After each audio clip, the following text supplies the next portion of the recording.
Happy Wednesday, everyone, and welcome back to the Clever Report. And today is Ash Wednesday, so happy Ash Wednesday to my fellow Catholic brethren. Today is the first day of Lent. I just hope we observe, make our Lenten observances, and then, find a way to get closer to God. So today, I want to talk about RAPE. For this platform, it allows us to call it grape. But RAPE is a very, very heinous. I don't even know how to describe it. It's a very big crime. It is evil. It is repugnant to human nature. I don't see why this is the worst thing that you can do to a woman, and it's the worst crime. One of the worst crime, actually. I don't know. Pedophilia is actually bigger than it, but it's one of the worst crimes. In the bad chart of crimes, one of the worst crimes that a man can be accused of is one of the worst crimes a man can, you know, commit against a woman. So now, when these kind of things happen, I tend not to emotionally look at it. I just want to sit back, look at the evidences. Now, when somebody accuses somebody of rape, when a woman accuses a guy of rape, I want the public to just empathize and sympathize with her situation, give her the available resources to explore more the accusation, medical examiner, the police, and everything. But that doesn't mean I should just believe her just because she said it, or maybe she's just crying online. Doesn't be, it's not because I hate women or I'm biased towards women or against women rather, but it's just common sense because humans lie, men lie, women lie. So if there is no real evidence, hard evidence of an actual rape, yes, I know rape is very very hard to prove, but a shred of evidence or many shreds of evidence might just actually be helpful. But this situation of just believing a woman just because she actually cried wolf or just say somebody raped her, sorry, it doesn't sit well with me. It's a slippery slope. Just like the same way a few weeks ago, a guy was thrown off two-story building because allegedly he was from the gay community. Yes, homosexuality in Nigeria is still a crime, but that doesn't mean you should take laws into your hands and murder somebody, take a life you did not create just because of his alleged sexual orientation. So that being said, let's talk about Mabel. Mabel is a girl, a young adult that came on social media 2 days ago and gave a very powerful statement on how she was raped.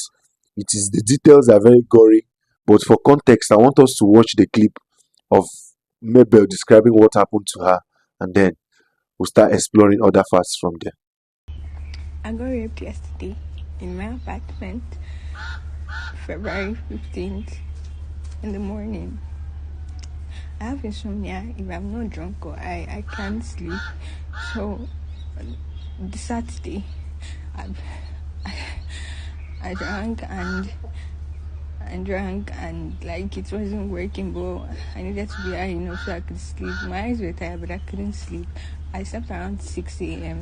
and around 9 I heard knocking on my door, and I thought maybe it's one of my neighbors because it's Sunday morning. Most of them would have gone to church. Maybe one of them wants to ask for something or something like that. I stood up.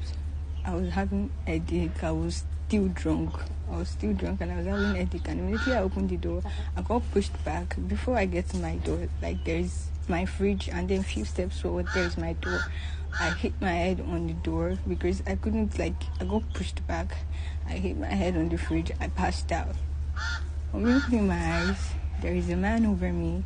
There's clothes stuffed in my mouth and tied, and I was just there, mumbling. Maybe somebody could hear me, but it's Sunday. Most people would have gone to church. Most of them, because even the neighbors close to me has gone to church, because that's the only people that might faintly hear me mumbling.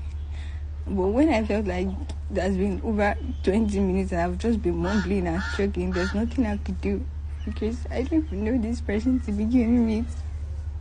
I just stayed there. Then later on, I was bleeding, and I don't know why I was bleeding. I thought I got my period, but today the person texted me. It turns out this person inserted a face blade into my body and cut me so I could bleed. He said he was trying to simulate him being the first person that I could sleep with. He sent me a text. I don't know how to pick it up, but I'll post it after this video. I'm so sorry. I've had everything going on with me, and I'm so sorry. I can't keep up with everything. And I don't even know how to react. But I went to my friend's place. I left home. I called my friend to come pick me. And I get to my friend. That's me. I'm so sorry, okay? I'm so sorry, but I can't hold up anymore. Like, everything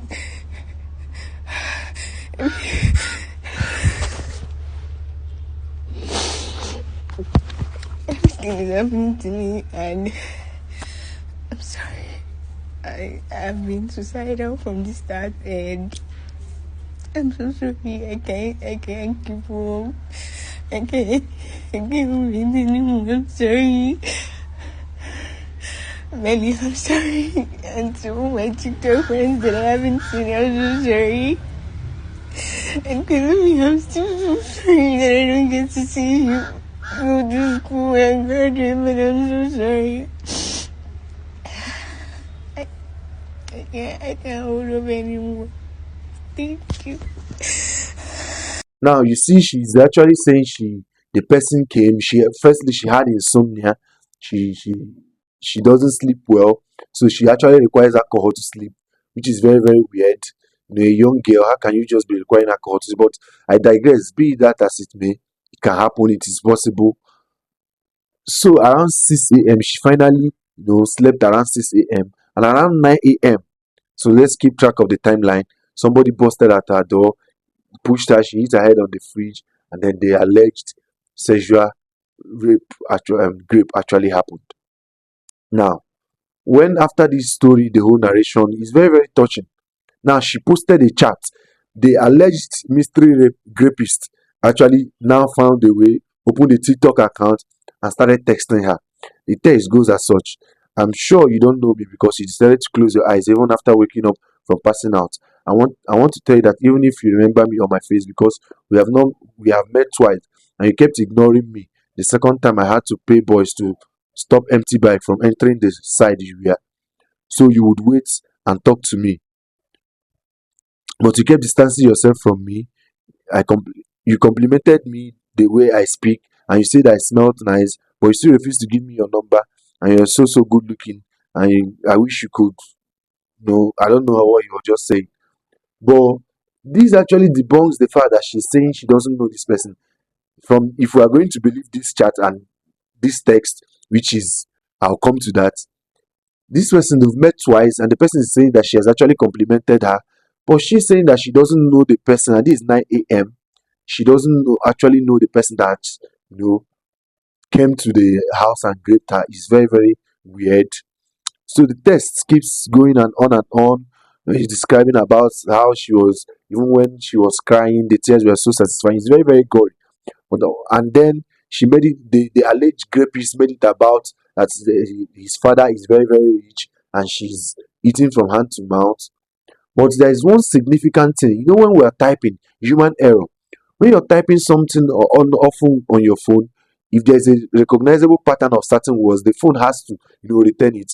From the post she made, from the first post she made, you will see that the way she used so much, she's actually doubling her O. And throughout this text, this alleged mystery rapist chat, the so good, so satisfying, so soft, so nice, so don't life so keep. The so is that has double O's. So there are just holes in this story. The souls have double O's. So it doesn't.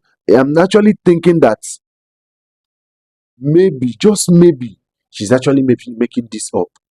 Because you cannot tell me it's a coincidence that somehow the way she types is the same way the actual rapist types. It doesn't make any logical sense. And now the alleged rapist profile on TikTok has been deactivated. That's very very very convenient. It's very very convenient.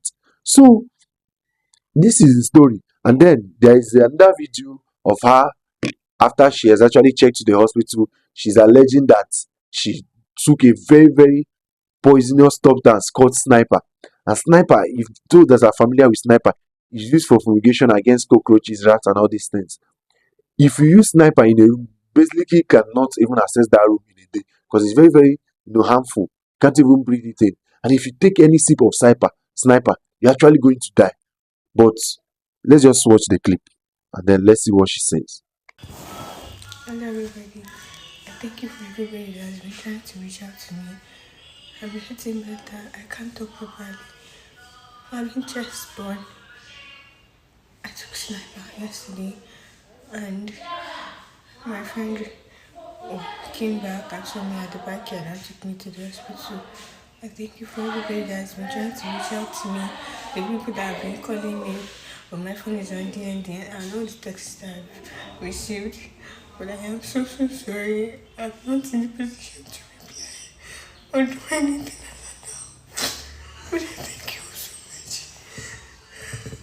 But I am tired. I am so, so tired. And I am sorry that I cannot reply to anybody. And people telling me, OBD stayed my video, very dark man post my video. I am too tired, too tired. And I am not mentally strong for everything that is about to happen.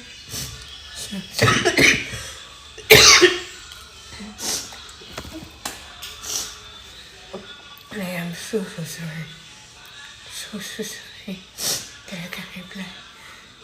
Maybe when I get better, maybe when my chest has gone down, I will start replying the messages bit by bit because it's only me that is here. And I am so, so tired in every way possible to reply. Thank you very much to all my friends that reached out to me and to everyone that I don't know. I really do appreciate. Now, I find it so hard. I find it so hard believing that you took sniper, you took sniper, and then you have been discharged that same day within 24 hours. It doesn't make any logical medical sense. Medical experts on Twitter has been saying that it doesn't make any sense. Sniper, you have to take enough drip to flush out if you actually survive from it. Because it's hardly people survive from it. You can't take sniper and then you want to and then you're just coming back from the hospital that same day. And I know this is very, very, very, very sensitive topic. She's alleging that the mystery rapist pierced her with a razor blade, her private part. Now you can't just be walking normally the same day when you're being pierced down there. You had she tore something down there. I find this so hard. I find this so hard to believe this thing because at this point, at first I was telling people that if this kind of things happen, this kind of situation happen, just don't find a way to just conclude and just say all men are rapists and this and that. It's something that happened during the Me Too, 218 Me Too, I believe all women movement. People will not substantiate claims. Yes, I know it's very, very hard to prove, but try and prove it beyond reasonable doubt. But just coming on just vibes and crying, and this is why many people say they don't believe a woman crying on social media because of this repetition and patterns. And it's so far. NGOs, police, the Lagos domestic assault department, and the police is reaching out to the girl, but she's not responding. And she's not trying to gaslight us and say the police won't do anything. It smells so fishy. And the problem is that the actual victims of rape rather, are the ones that are actually going to suffer. They're actually the ones that are going to suffer because nobody from now, most people will not believe. People's gut reaction to any rape claim is to say that no, she's lying. We've seen her time. And since the last year till now, there's been cases of women actually lying about being raped. You must be a psychopath. It's so obvious that she formed those texts. It is very, very obvious because I don't see why somebody that actually raped you, you're claiming you do not know, will now find a way to open a TikTok account and start texting you and outlining details by details. And the typing pattern is the same with the post you made. We are not fools here. Am I saying that there are no actual rape victims? There are. But these people like this that play these weird games actually take from, belittle the claims of these actual victims. So yesterday when emotions were high, a popular Nigerian singer Simi started going on about the usual feminist talking point. The first one, she said, men should hold other men accountable. Many of you create safe spaces for your friends, perverted and wicked behavior, because I'm not like that. I take effing pepper spray when I walk outside alone with my daughter. Do you think I'm scared of other women? If you are not a rapist and people calling out rapists bothers you, you need to sit and have a conversation with yourself, because why are you triggered if you are not guilty? Going by this logic, anybody that falsely accuse somebody of rape, and if you actually believe that person, that means you're actually a false accuser. It doesn't make any sense. Who actually protects you from these actual perverted men? It is still men. So all these feminist talking points will not hold water. When somebody asked her, "Dear Simi, what about false grape accusers?" Do you know what she replied? She said, "What about them? Why are you asking me about something I didn't talk about? Why is your response to stop graping women about false grape accusers? What does it have to do with what I said?" This is my problem with these people. This is my problem with this whole feminist talking point. You've gone to social media to start typing in italics, "Stop graping women." And who are you even? You are generalizing. Go and tell you the male, your husband and the male people in your life, or the males in your life, to stop raping women. Don't come out here and generalize because a mystery guy, or we have not even substantiated her claim, actually allegedly raped this girl. You'll find somewhere to loop us all into this same box of all men are rapists. It doesn't make any logical sense. And now she doesn't want to talk about false rape accusations. She doesn't want to talk about it because it doesn't fit into her agenda. It doesn't at all. So in this case, this Mirabel girl, I don't know, but if gone to my head, probability of her making all these things up is actually 90% at this point, and she must be a complete deluded sociopath to make up these claims, because I am sure those texts are not real. Those texts are she. It's just she texting herself and trying to make. And from that text, you see that she made it look like the oppressor and the oppressed. The man is the oppressor and she's the oppressed. She played into the whole "you are poor." Once Nigerians hear that an alleged rich man is oppressing a poor man, now they've just sided with the poor person. So she knew what she was doing. She was dangling with this whole dynamics of the oppressor and the oppressed. And these people just want us to, they want us to feel sorry for having XY chromosomes. They want us to feel sorry for actually being men. If you do not, so I see some men online coming to say that it's very, very sensitive to talk about. We have to talk about it because it might be you, it might be me, it might be your uncle, it might be your dad, it might be anybody, it might be your son tomorrow. So if you think it cannot affect you because of these allegedly false grape accusations, then you are in for a long ride. So we are still waiting for more details to unfold, but gone to my head, I actually think the probability of her making this up is actually 90-95%. So I just want these people to just stop this thing that they're doing. Stop it. You're making it very, very hard for actual victims to come forward. It is very, very hard. And just because one pervert actually assaulted a woman sexually doesn't mean all men are rapists. I take an exception to that. And and if you want to say all men are rapists, start from your family, start from your dad, start from your brothers, start from your husband. And that's just all I'm going to say about that. So make sure you like, subscribe, turn on post notifications so you'll be notified anytime I drop another video. I love you, but God loves you more.